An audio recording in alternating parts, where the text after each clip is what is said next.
किसी मनीष जीवन बहुत अजीब और कष्टदायक अटे। केबे केबे निजर आत्मीयतार परिचय देवाक जाई केतेबेले सारा दुनिया आगे अप्रिय होता है ताहा से जानी पार न थाए। बेले बेले दुनिया को सठिक बाट देखा जाए केतेबेले निजक अंधकार बाट को जावाक पड़ी थाए ताहा मध्य से जान न थाए। खाली एतिक नुहे से सब अन्य को हसाए जेबे तार निजर हसवा बेला आसी थाए ताको लोके पागल बोली कही उपहास करथांती। काहींकि एमिति जीवन किसी लोकों को भगवान देई थांती काहींकि कौन भगवान को प्रति विश्वास तुटाइबा पई? हौ ठीक अछि, विश्वास कली भगवान अछंती हेले से तो अन्य को भल बाट देखा इच्छा करुछि हेले ताकू एते कष्ट कौन पई मिलुछि?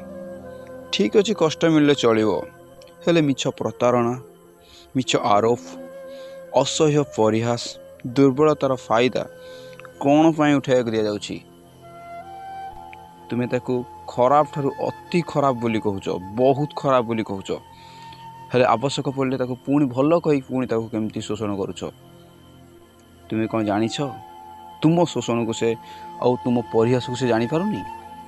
से ठीक जानिछ किंतु न जानला परि अभिनय करुछि, कारण तार मन को पवित्रता और परिवर्तन दिग प्रति वार्ता आनिबार अभिप्राय से प्रयास करुछि। तुमको से तार जीवन गोटे अंग बोली भावी नहीं। कष्ट हेबो जेतेबेले ता अंग कर्म करी करी थकी जाइथबो किंतु से पुनः उठिबो, विश्राम पर पुणी परिश्रम कर चलिबो। नुआ एक सकाळ को देखी निजर कर्तव्य लागिबो। ए शरीर थिबा जाए जंत्रणा को गोटे माଳ भावी ताको जीवन सारा परिधान करियो।